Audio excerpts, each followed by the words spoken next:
What an amazing day. I'm all the style, she's all the substance, so you can just watch my slides. So I like to start every presentation off with a few facts. Let's start with the utmost fact here, right? Han shot first. You all agree? No? Okay, maybe not. All right, let's start with some other facts here.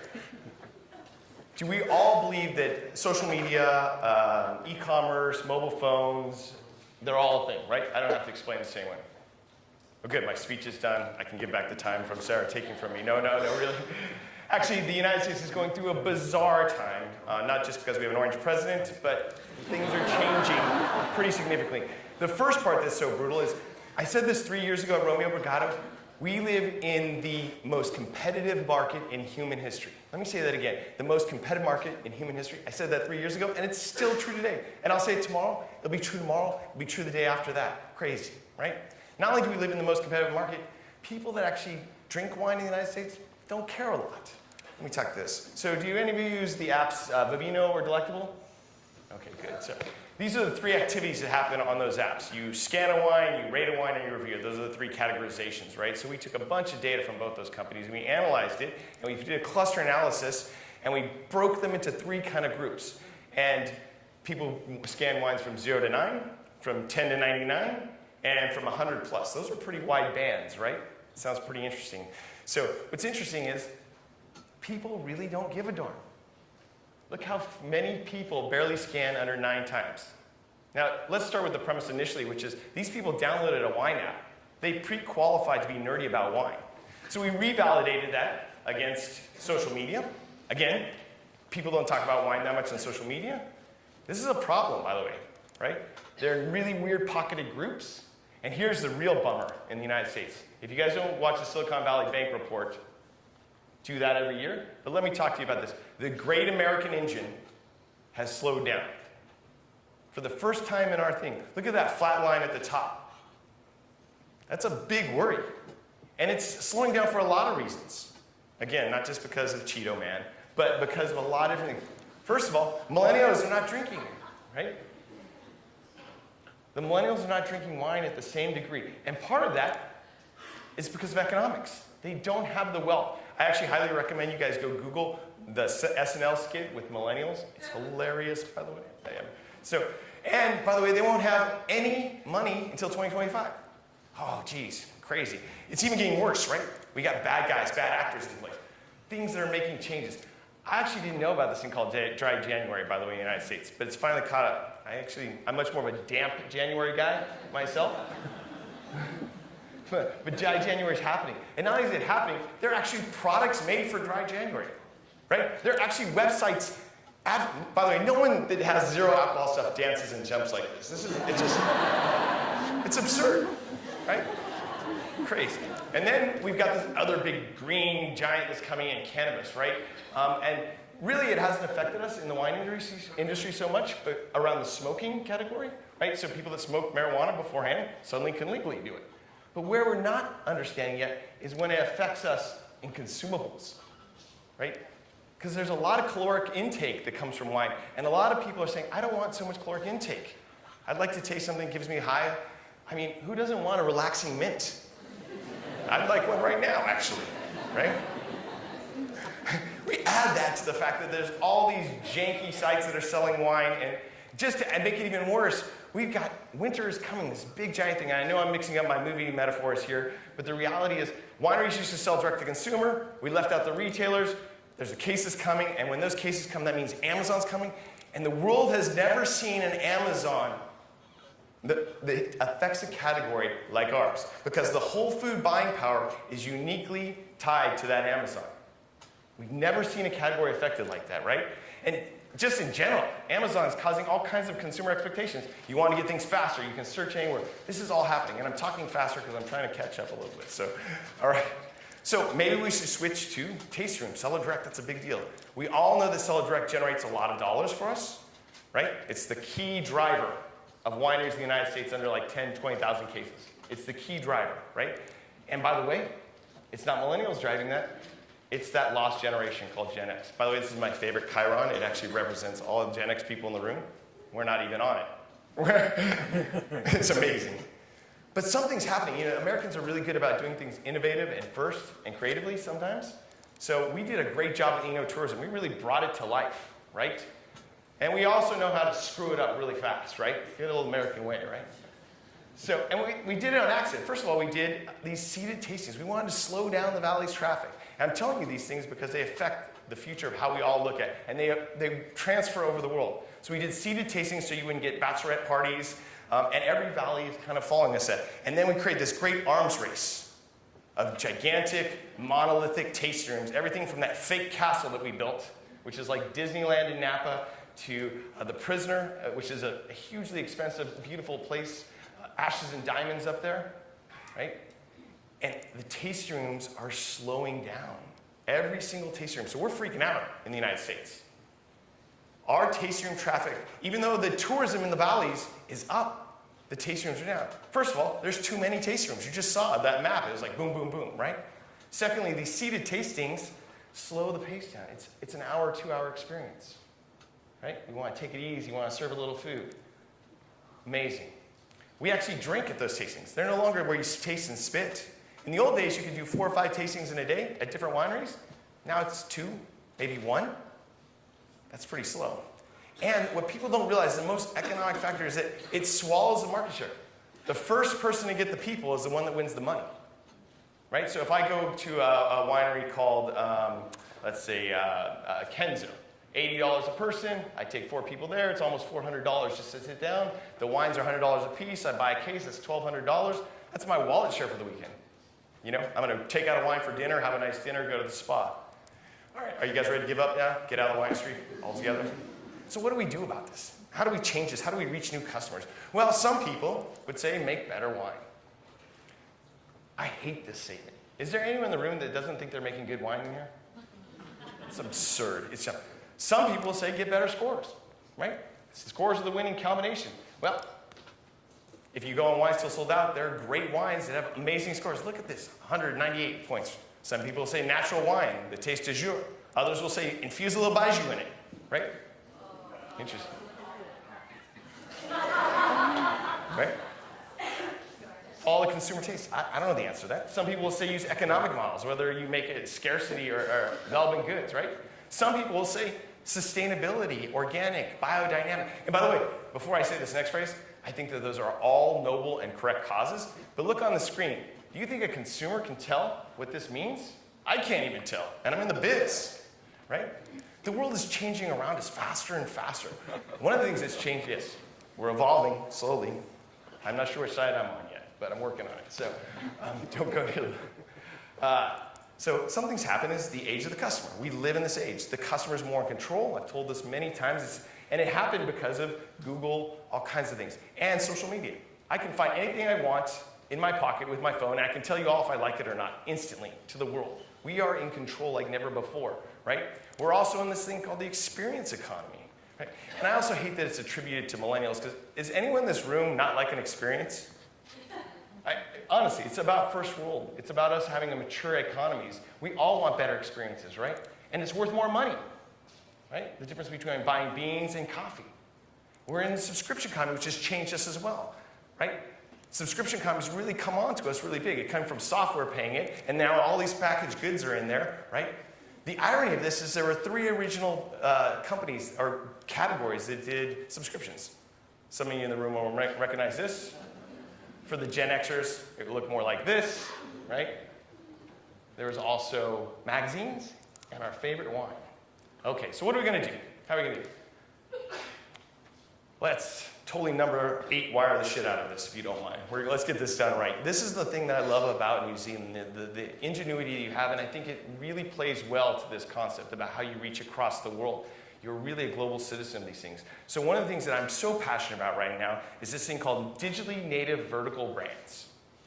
Digitally native vertical brands. And you may recognize some of these brands up here. What? Oh, sorry, I'll give you the slides, I promise. So you may recognize some of these brands up here.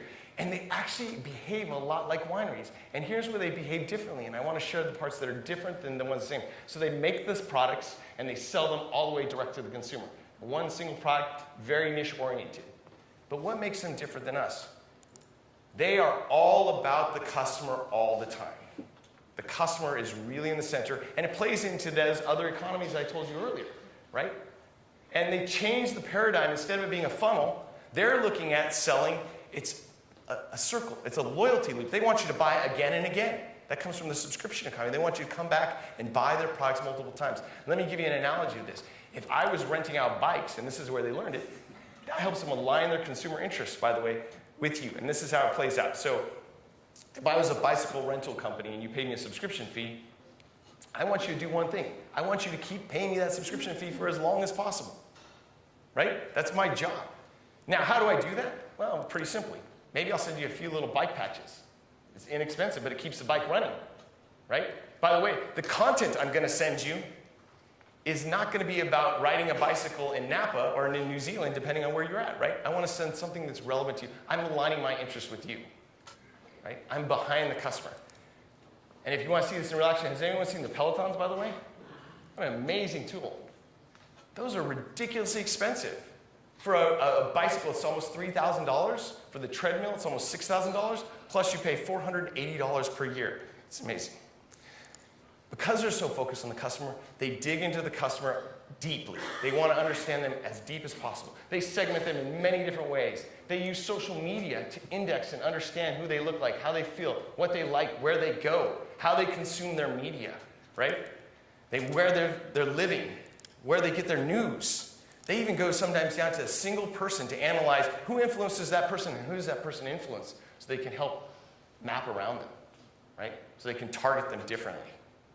So before you say, oh yeah, that's big budget, that's expensive stuff, little wineries can do it too. You can segment by location, by dollars, by lifetime value. Those are not hard to do. We need to do more of that, right? They are maniacal about customer experience. They don't let the Red Sox go in the wash with the white clothes, right? They are maniacal. And the way they do that is they map their own customer journeys. Have you ever shopped your own website? How many have shopped your own website? Have you ever joined your own wine club? Have you ever shopped your own website from a mobile phone? Holy crap, it's horrible usually, right? It's painful. It's even more, and I was speaking with someone today, and we were talking about just even the understanding of how things change. If someone went on your website and bought $5,000 worth of wine, what would you do? You probably wouldn't do anything different. It would just go and give an auto response saying, thanks for buying. That's crazy, right? They use all kinds of mapping of the journeys, and they apply user experience every single touch point of the customer. This is a bra company, by the way. It's $80 per bra. Is that expensive? Okay, thank you. So it's $80 per bra. My wife buys these, but look at this package. It even has a bra holder in it, right? Amazing. This is one of my favorite companies in the world. It's actually Australian. I have my own pair of Allbirds I wear on their plane. Look at that box. There's an unboxing experience. It's not just the box. Look at the emails. They're talking to me when I bought it, when I sent, as it's in the truck getting to me. Right? They're trying to tie the experience into every piece. Again, this is not complicated things. This is tying to the customer.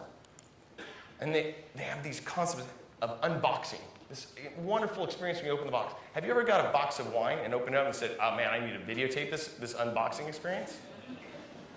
Think about that for a second, right? Everything is surrounded by the web. Everything they do is surrounded by the internet. They lead with the internet, right? They're omnichannel. They're listening. They're using social media. They're using e-commerce. They're using it everywhere. Look at all, I'm sorry? They're using Allbirds. Look at this shopping experience of Allbirds. It's beautiful. The imagery is great. Look at the shoes. You want to buy them. You go in, even in the shopping experience, they're trying to sell me $10 worth of 3 different colored shoelaces that I'm probably only going to use one of them. It's so clever, right? Go shop some of these other companies. Have you ever shopped Dollar Shave Club, anybody? Joe, I knew you do. That doesn't surprise me. Clean shaving back there, too. Oh, by the way. All right. So when I'm shopping Dollar Shave Club, look, super easy. Add some stuff, tell them how I'm going to do it, go in, and they're walking me through the process. They're amazing storytellers. They tell stories online all the time. This is something we suffer from in the wine industry really brutally. We're all telling the same story over and over again. Family-owned, sustainable, the terroir of Mabray. Sorry, it's amazing, but we have to tell a different story. We have to open up and tell our story, our brand story. What makes someone care about us across the web? So companies like, if you've ever followed a Kickstarter campaign, right? They tell you stories all the way you get there. They even make you wait for years, and you're not upset because you're like, oh, that was hard to do, right? Delay through the process. They tell stories on social media. They use social media endlessly to talk to customers. Look at all those followers. Who would thought Loot Crate do that? They even tell stories. This is Dollar Shave Club's content site. They have editors on a site that write content. And they send a magazine to your house. They're such good storytellers, they'll even tell it in the product. Have you guys ever seen this bracelet before? It's amazing, right? Look at this bracelet. It's telling you, it's pulling out trash for this bracelet.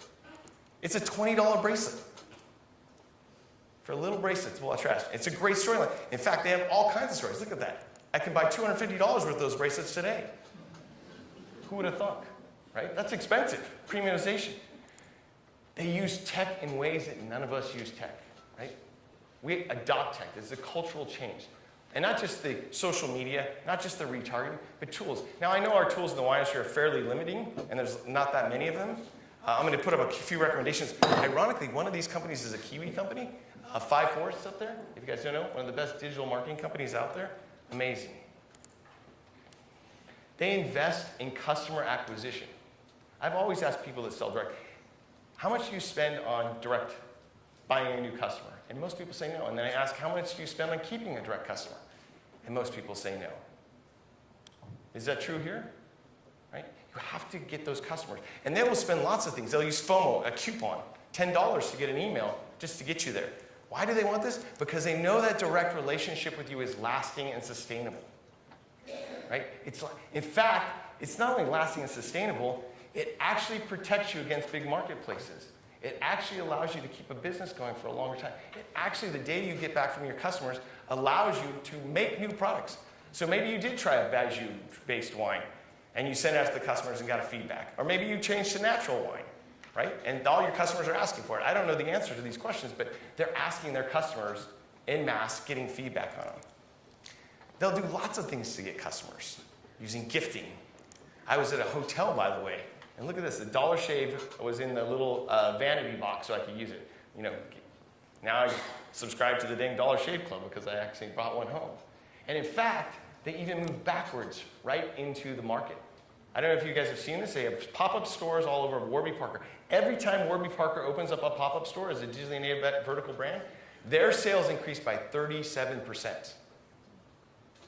It's pretty fantastic. It sounds like a tasting room opening up all over the place, or it sounds like people getting to the tasting room. The tasting room model is always broken. How hard is it to get people from the United States to New Zealand? How hard is it to get people from anywhere to New Zealand?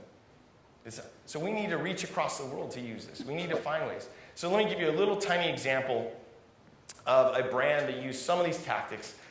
You may or may know that my wife is in the wine industry too. She's a CEO. She's kind of a startup CEO or a turnaround CEO for boutique brands that are expensive. She's amazing. She used to actually run all of consumer direct for all of Constellation. One day she came to me and she says, I really need to change the way this brand is working, that I'm working on, Paul.